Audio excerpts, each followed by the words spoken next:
Hello दोस्तों, नमस्कार। बहुत स्वागत है आपका एग्जाम गुरुजी चैनल के डेली करंट अफेयर्स के वीडियो में। आज 20 सितंबर 2020 है और आज की वीडियो की पीडीएफ डाउनलोड कर लीजिएगा। आप हमारे टेलीग्राम चैनल से इसको डाउनलोड कर पाएंगे। उसके अलावा एग्जाम गुरुजी ऐप जो गूगल प्ले स्टोर से आपको मिल जाएगी, वहाँ से आप इसको डाउनलोड कर पाएंगे। और आज के करंट अफेयर में आपको कुछ चेंजेस देखने को मिलेंगे। आप नोटिस करें कौन कौन से चेंजेस किए गए हैं और ये चेंजेस आपको कैसे लगे, कमेंट करके जरूर बताइएगा। सीधे बढ़ जाएंगे क्विक रिवीजन की तरफ। कल के पड़े गए करंट अफेयर के प्रश्नों का पहला प्रश्न है कि प्रधानमंत्री नरेंद्र मोदी ने किस राज्य में कोसी रेल महासेतु राष्ट्र को समर्पित किया है? तो ये बिहार राज्य में है। दूसरा प्रश्न, विश्व बांस दिवस कब मनाया जाता है? तो 18 सितंबर को। तीसरा प्रश्न, एसडीजी के लिए सॉवरेन बॉन्ड जारी करने वाला दुनिया का पहला देश कौन सा बना है? तो ये मैक्सिको है। चौथा प्रश्न, किस देश में मोहम्मद हुसैन रोबल नए प्रधानमंत्री नियुक्त किए गए हैं? तो ये सोमालिया है। और पांचवा प्रश्न, हाल ही में होम्योपैथी केंद्रीय परिषद संशोधन विधेयक 2020 और भारतीय चिकित्सा केंद्रीय परिषद संशोधन विधेयक 2020 किस सदन में पारित किए गए? तो राज्यसभा में। वहीं छठवां प्रश्न है कि केंद्रीय मंत्री हरसिमरत कौर बादल ने इस्तीफा दे दिया है, वह किस मंत्रालय की मंत्री थी? तो ये खाद्य प्रसंस्करण उद्योग मंत्री थी और अब इस मंत्रालय के मंत्री बन गए हैं नरेंद्र सिंह तोमर। सातवां प्रश्न है कि भारतीय शास्त्रीय नृत्य कला, वास्तुकला और कला साहित्य के विद्वान का नाम क्या था जिनका 16 सितंबर को निधन हो गया? तो इनका नाम था डॉक्टर कपिला वात्स्यायन। और आठवां प्रश्न है कि किसे एशिया गेम चेंजर अवार्ड 2020 से सम्मानित किया जाएगा? तो ये विकास खन्ना है, सेफ हैं ये। और नवा प्रश्न है कि आईएमडी द्वारा जारी किया गया ग्लोबल स्मार्ट सिटी इंडेक्स 2020 में शीर्ष भारतीय शहर कौन सा है? तो इसमें शीर्ष पर भारत का हैदराबाद है। और 10वां प्रश्न है कि भारत सरकार ने किस राज्य की खेल एकेडमी को खेलो India state centre of excellence बनाया है? और ये मध्य प्रदेश की खेल एकेडमी को बनाया गया है। ये थे हमारे कल के पढ़ेंगे करंट अफेयर के प्रश्नों का क्विक रिवीजन। आगे बढ़ेंगे, आज के प्रश्नों की बात करेंगे। और आज के करंट अफेयर का पहला प्रश्न है कि विश्व बैंक के मानव पूंजी सूचकांक में भारत कौन से स्थान पर है? तो इस सूचकांक में भारत का जो स्थान है वो 116 है, यानी कि बी ऑप्शन प्रश्न का सही उत्तर है। डिटेल लिख लीजिए क्या है। तो विश्व बैंक के द्वारा जारी किया गया है वार्षिक मानव पूंजी सूचकांक 2020 और ये याद रखिएगा हर साल जारी होता है। कौन जारी करता है? तो विश्व बैंक जारी करता है। अब इस बार की हम बात करें तो वार्षिक जो मानव पूंजी सूचकांक है उसमें 174 देशों को काउंट किया गया था और इन 174 देशों में भारत 116वें स्थान पर था। जबकि पिछले साल यानी कि 2019 की हम बात करें तो 2019 भारत में जो है 2019 में भारत 157 देशों में 115वें स्थान पर था, यानी भारत की रैंकिंग इस बार एक स्थान नीचे आ गई है। वहीं अगर मानव पूंजी सूचकांक रिपोर्ट में स्कोर की बात करें तो 2018 में 0.44 था, ये 2020 में बढ़कर 0.49 हो गया है। इस सूचकांक में नंबर 1 पर कौन सा देश है? तो नंबर 1 पर इसमें सिंगापुर है, उसके बाद हांगकांग दूसरे नंबर पर है, तीसरे नंबर पर जापान है और चौथे नंबर पर साउथ कोरिया है। तो और उसके अलावा 5वें नंबर पर कनाडा है। तो ये आप याद रखेंगे। अब बात करेंगे विश्व बैंक की, जिसके द्वारा ये सूचकांक जारी किया जाता है। इसका मुख्यालय वॉशिंगटन डीसी में है। वॉशिंगटन डीसी कहाँ है? तो ये अमेरिका की राजधानी है। स्थापना हुई थी जुलाई 1944 में ब्रेटन वुड्स सम्मेलन में। और अध्यक्ष कौन है? David Malpass. एमडी और मुख्य वित्त अधिकारी कौन है यहाँ की? तो ये हैं अंशुला कांत, ये भारतीय हैं। अब पिछले कुछ करंट अफेयरों की मैं बता देता हूँ क्योंकि हमारा नया सेक्शन जोड़ा गया है और ये कैसा लगा कमेंट करके बताइएगा। जो पिछला हम करंट अफेयर में मैं आपको महीने 2 महीने के अंदर पढ़ाता हूँ तो वो भी यहाँ पर रिवाइज हो जाएगा। जैसे विश्व बैंक की बात आई तो विश्व बैंक ने भी आपको मैंने करंट अफेयर में बताया था सितंबर के महीने में ही कि 82 करोड़ डॉलर का ऋण दिया है हिमाचल प्रदेश में सड़क परियोजनाओं के लिए। उसके अलावा यहाँ पर इंडेक्स की बात आई है तो सूचकांकों की अगर बात आई है तो वैश्विक आर्थिक सूचकांक जारी हुआ था। ये भी मैंने आपको बताया था कि 26 स्थान नीचे इसमें खिसककर भारत 105वें स्थान पर आ गया है। इसके अलावा वैश्विक नवाचार सूचकांक 2019 के मुकाबले 4 स्थानों को भारत ने पार करके ये 48वें स्थान पर भारत आया है और पहली बार इसमें टॉप 50 में भारत रहा है। तो ये इंडेक्स भी आप याद रखेंगे। बात करेंगे दूसरे प्रश्न की कि हाल ही में बीएसएफ और किस देश के बीच बॉर्डर गार्ड का डीजी स्तरीय 50वां सम्मेलन संपन्न हुआ? और ये संपन्न हुआ बांग्लादेश का जो बॉर्डर गार्ड है, यानी कि बांग्लादेश बॉर्डर गार्ड बीजीबी इसको कहा जाता है, और भारत का। डिटेल लिख लीजिए इसकी क्या है। तो भारतीय सीमा सुरक्षा बल यानी कि बीएसएफ। ये बीएसएफ के बारे में आप ये याद रखेंगे कि बीएसएफ का जो काम है भारत पाकिस्तान और भारत बांग्लादेश इन 2 देशों की जो सीमा है उन 2 देशों की सीमाओं पर रक्षा करने का काम बीएसएफ का है। तो बॉर्डर गार्ड बांग्लादेश यानी कि बीजीबी और बीएसएफ इन दोनों का 50वां डीजी स्तर का सम्मेलन बांग्लादेश की राजधानी ढाका में पूरा हो गया और इन दोनों देशों के सीमा सुरक्षा बलों के बीच ये आयोजित 4 दिवसीय सम्मेलन था। इसमें सीमा पर कैसे प्रबंधन किया जाए, कैसे सुरक्षा बढ़ाई जाए, तो इन्हीं सब मुद्दों पर बात हुई और दोनों देशों ने अंतर्राष्ट्रीय सीमा पर मवेशियों की तस्करी, हथियारों और नशीले पदार्थों की तस्करी, इस प्रकार की जो आपराधिक गतिविधियां होती हैं उनको कम करने के लिए संयुक्त रूप से पेट्रोलिंग पर सहमति व्यक्त की है। बात हम बांग्लादेश की करेंगे। यहाँ की राजधानी ढाका है, प्रधानमंत्री शेख हसीना है और मुद्रा यहाँ की टका है। चलिए मैप में मैं आपको बांग्लादेश लिए चलता हूँ।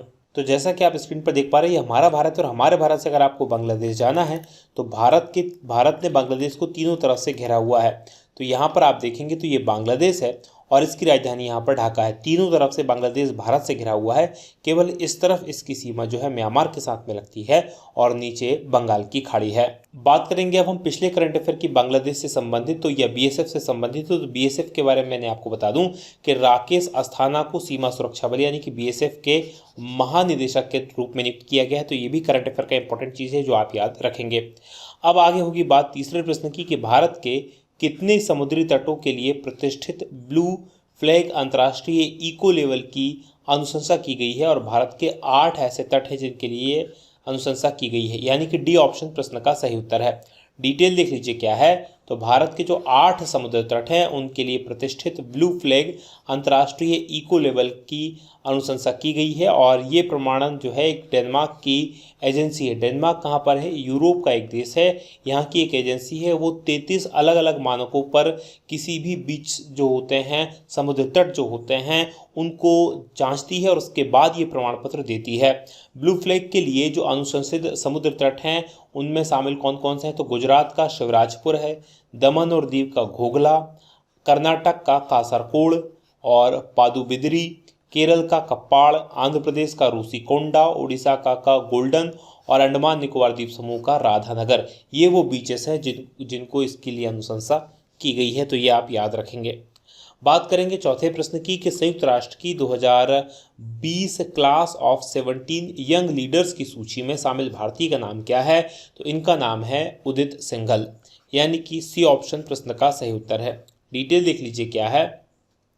तो भारतीय युवा हैं उदित सिंघल और इनको जो सतत विकास लक्ष्य हैं SDG जिनको कहा जाता है सस्टेनेबल डेवलपमेंट गोल्स, इनके 2020 के क्लास ऑफ 17 यंग लीडर्स के लिए चुना गया है, यानी कि 17 साल से कम उम्र के ऐसे लोग जिन्होंने SDGs की यानी कि जो सस्टेनेबल डेवलपमेंट गोल्स है जिनको हमें 2030 में पूरी दुनिया को प्राप्त करना है, इसको प्राप्त करने के लिए अच्छा काम किया है, उसमें शामिल किया गया है और ये जो है सतत विकास लक्ष्यों को प्रोत्साहित करने का काम करते हैं। ऐसे ही लोगों को इसमें शामिल किया जाता है, युवा लीडर्स को। उदित सिंघल क्या करते हैं? तो उदित सिंघल जो है ग्लास टू सैंड करके एक संस्था है या एक स्टार्टअप है, उसके संस्थापक हैं। ये काम ये करती है कि दिल्ली के अंदर कांच के जो कचरा होता है उसको चुनौती से निपटती है और एक शून्य अवशिष्ट पारिस्थितिकी तंत्र का आधारित एक पहल एक्चुअल में क्या करते हैं कि ये जो कांच होता है, कांच को क्रश करके उसको रेत में तब्दील कर देते हैं और उसका यूज़ फिर उस रेत का यूज़ जो है वो निर्माण विनिर्माण उद्योग में फिर से किया जा सकता है। तो इस प्रकार से ही क्या होता है कि जो कचरा होता है उसको आगे बढ़ने से बचाते हैं। आगे बढ़ेंगे, बात 5वें प्रश्न की होगी कि भारत की पहली contact less payment watch Titan पे किस बैंक के सहयोग से इसको लॉन्च किया गया है? तो इसको लॉन्च किया गया SBI यानी कि स्टेट बैंक ऑफ इंडिया के सहयोग से। ए ऑप्शन प्रश्न का सही उत्तर है। डिटेल लिख लीजिए क्या है। तो टाइटन कंपनी इसने भारतीय स्टेट बैंक यानी SBI के साथ मिलकर एक ऐसी घड़ी पेश की है जो बिना किसी संपर्क के पेमेंट करने में ही सक्षम होगी। इस घड़ी का नाम क्या रखा गया है? तो टाइटन पे इस घड़ी का नाम रखा गया है और इस घड़ियों को उसके मोबाइल बैंकिंग ऐप योनो से लेस किया गया है। अब इसमें होगा क्या, मैं आपको बता देता हूं कि SBI के जो ग्राहक होंगे वो अपना बिना कार्ड स्वाइप किए केवल इस घड़ी को POS मशीन, ये जो मशीन होती है जिसमें आप कार्ड स्वाइप करते हैं, इसको POS मशीन कहा जाता है, पॉइंट ऑफ सेल मशीन। इस मशीन पर केवल टच करना होगा और टच करने के साथ ही पेमेंट इसमें हो जाएगा। याद रखिएगा ये घड़ी स्मार्ट घड़ी नहीं है, केवल ये जो रेगुलर घड़ी है उसी टाइप की घड़ी है, उसमें एक ये फीचर जोड़ा गया है, तो ये आप याद रखेंगे। बात करेंगे SBI की, तो इसकी स्थापना हुई थी 1 जुलाई 1955 को, मुख्यालय मुंबई में और अध्यक्ष रजनीश कुमार हैं। वहीं पिछले करंट अफेयर में बात करें एसबीआई की, तो दिनेश कुमार खारा को भारतीय स्टेट बैंक यानी एसबीआई के नए चेयरमैन होंगे, इसकी घोषणा की गई थी। उसके अलावा विनय टोन्स, ये एसबीआई म्यूचुअल फंड के प्रबंध निदेशक और मुख्य कार्यकारी अधिकारी के रूप में इनको नियुक्त किया गया है। बढ़ेंगे आगे, बात छठवें प्रश्न की होगी कि किस राज्य सरकार ने मुख्यमंत्री महिला उत्कर्ष योजना शुरू की है, और ये योजना शुरू की गई है गुजरात राज्य सरकार के द्वारा, यानी कि सी ऑप्शन प्रश्न का सही उत्तर है। डिटेल देख लीजिए क्या है, तो गुजरात सरकार के द्वारा मुख्यमंत्री महिला उत्कर्ष योजना MMUY इसका शुभारंभ किया गया है, और इस योजना के तहत राज्य में जो महिलाएं हैं उन महिलाओं के समूहों का गठन किया जाएगा। 10-10 महिलाओं का ये समूह रहेगा, और उन समूहों को ब्याज मुक्त ऋण दिया जाएगा, यानी उस ऋण पर कोई ब्याज नहीं वसूला जाएगा। जो ऋण होगा वो गुजरात सरकार देगी, और इसके तहत शहरी क्षेत्रों में और ग्रामीण क्षेत्रों में 50-50 हज़ार संयुक्त देयता और अर्निंग समूह इस प्रकार से गठित किए जाएंगे, यानी 50,000 शहरी क्षेत्रों में और 50,000 ग्रामीण क्षेत्रों में। बात गुजरात की करते हैं। यहाँ की राजधानी गांधीनगर है, मुख्यमंत्री विजय रूपाणी है और राज्यपाल आचार्य देवव्रत हैं। अब पिछले कुछ करंट अफेयर में गुजरात की हमने बात की थी कि गुजरात ने अपनी पहली राज्य धरोहर पर्यटन नीति की घोषणा कर दी है। उसके अलावा राज्य के स्टार्टअप इकोसिस्टम की रैंकिंग में सबसे बेहतर प्रदर्शन जो है वो गुजरात का रहा है। तो ये 2 करंट अफेयर की न्यूज़ भी आप गुजरात के बारे में याद रखेंगे। इसके अलावा पहली बार गुजरात में सी प्लेन सेवा ये 31 अक्टूबर 2020 से शुरू होने वाली है।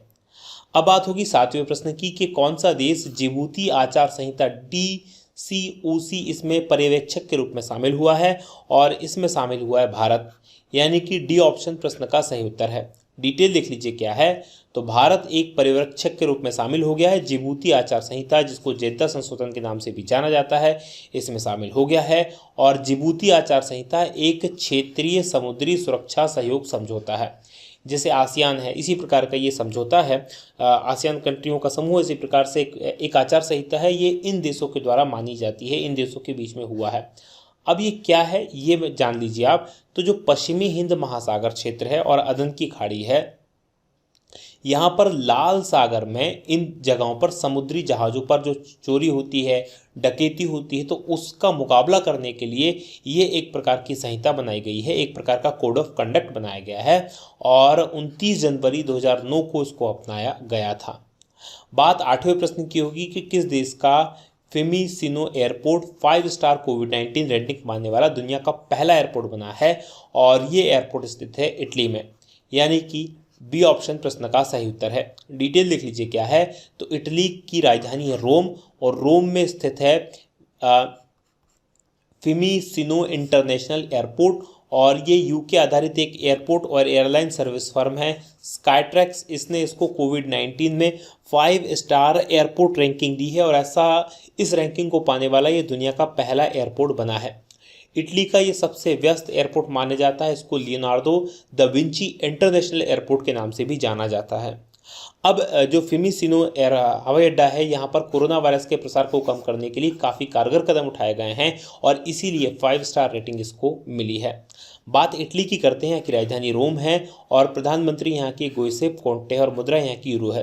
अच्छा, यहाँ की जो राजधानी रोम है इसके अंदर एक और सिटी स्थित है जिसका नाम है वेटिकन सिटी। तो ये भी आप याद रखेंगे कि वेटिकन सिटी कहाँ पर है, तो रोम शहर के अंदर स्थित है वेटिकन शहर, जहाँ पर प्रमुख कौन होते हैं, पोप होते हैं, जो कैथोलिक ईसाइयों के प्रमुख हैं।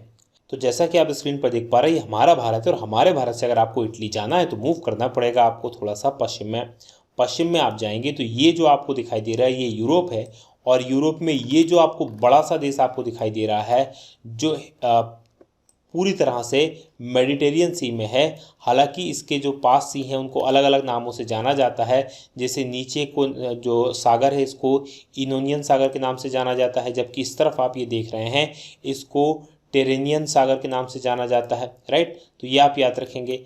इस सागर को, ये जो बीच वाला हिस्सा है इसको एड्रियाटिक सागर के नाम से जाना जाता है, और ये पूरा इटली देश है। इसकी राजधानी यहाँ पर आप देख पा रहे होंगे ये रोम है। आसपास कौन कौन से देश लगे हुए हैं, तो इस तरफ देखेंगे तो फ्रांस लगा हुआ है, इस तरफ स्विट्जरलैंड लगा हुआ है, इस तरफ ऑस्ट्रिया लगा हुआ है, और इस तरफ इसकी सीमा स्लोवेनिया के साथ में लगी है। तो ये आप याद रखेंगे।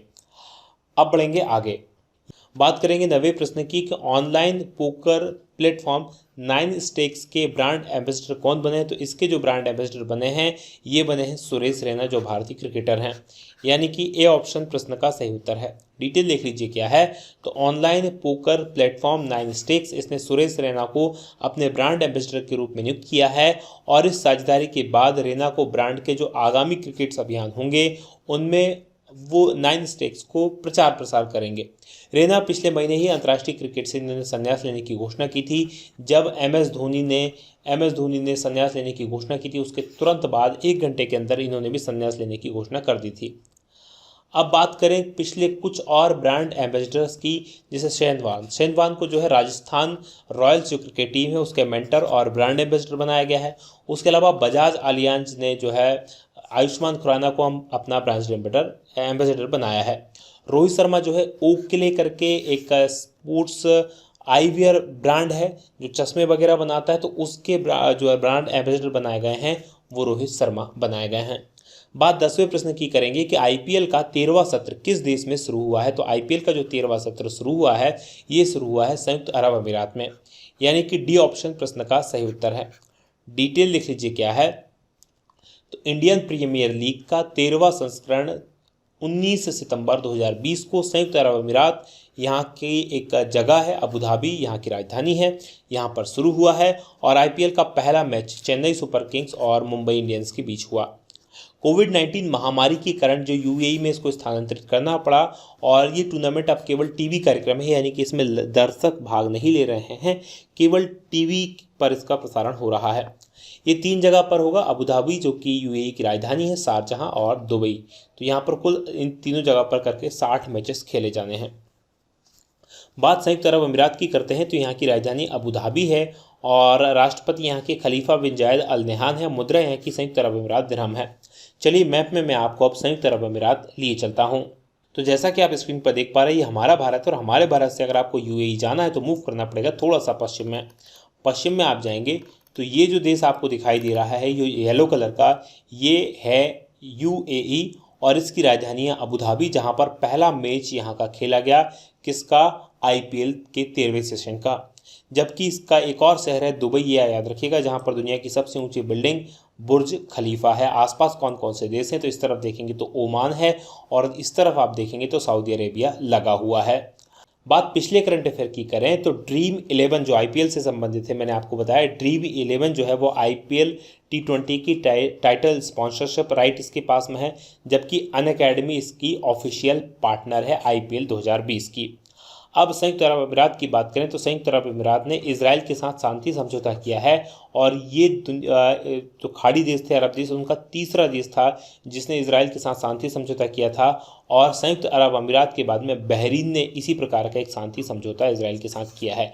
तो अब 4 देश हो गए हैं जिन्होंने इजराइल के साथ शांति समझौता किया है, जॉर्डन, मिस्र, संयुक्त अरब अमीरात और बहरीन। तो ये आप याद रखेंगे। ये था आज का हमारा पूरा करंट अफेयर। अब बात करेंगे कल के सवाल की। कल मैंने आपसे प्रश्न पूछा था कि नेशनल स्कूल ऑफ ड्रामा के नए चेयरमैन कौन बने हैं? तो नए चेयरमैन बने हैं परेश रावल, यानी कि ए ऑप्शन प्रश्न का सही उत्तर है। आप में से बहुत सारे लोगों ने सही उत्तर दिया और जिन्होंने सही उत्तर दिया उनको बहुत बधाई। अब ये हमारा एमपीपीएससी 2020 के लिए कंप्लीट प्रिंटेड नोट्स अवेलेबल हैं, इंग्लिश माध्यम में भी हैं और हिंदी माध्यम में भी हैं। तो जिन लोगों को बुक करना है तो 2 अक्टूबर तक के लिए आपके लिए सुनहरा मौका है, क्योंकि 2 अक्टूबर को इनकी लॉन्चिंग होगी और 2 अक्टूबर से इनको भेजना प्रारंभ किया जाएगा। तो केवल 2 अक्टूबर तक 997 में आप इनको बुक कर सकते हैं इंग्लिश मीडियम के नोट्स को, और 1299 में हिंदी मीडियम के नोट्स को आप प्राप्त कर सकते हैं। अब आज का सवाल होगा कि ग्लोबल इकोनॉमिक फ्रीडम इंडेक्स में भारत किस स्थान पर है? तो इसमें भारत किस स्थान पर है? तो याद रखिएगा इसमें जो भारत है वो किस स्थान पर, कमेंट करके मुझे बताइएगा। ये वीडियो कैसा लगा ये बताना मत भूलिएगा। आज की बात करेंगे यहीं समाप्त। आप लोगों का बहुत बहुत धन्यवाद। जय हिंद, जय भारत।